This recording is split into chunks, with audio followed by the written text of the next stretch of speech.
Although two-thirds of our planet is water and we face acute water shortage. Water crisis is the most pervasive, most severe and the most invisible dimension of the ecological devastation of our earth.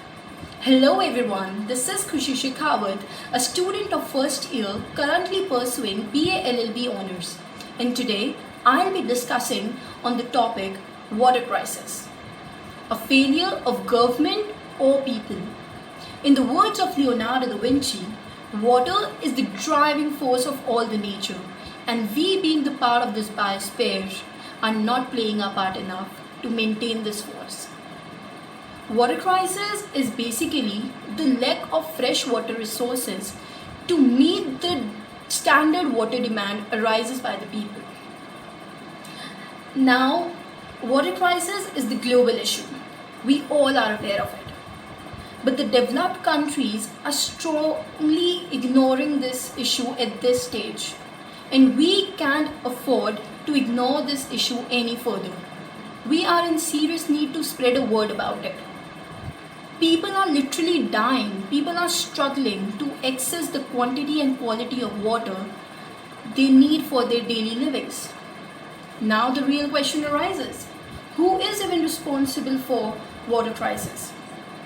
Government or people? To be very honest, in my opinion, everyone is equally responsible. Now you may say it is a diplomatic answer, but it is the truth. Because we are not here to play some blame games. We are here to seek solutions, to find answers to how to eradicate water crisis. Now where we are lacking? We are lacking in actions, in taking appropriate actions.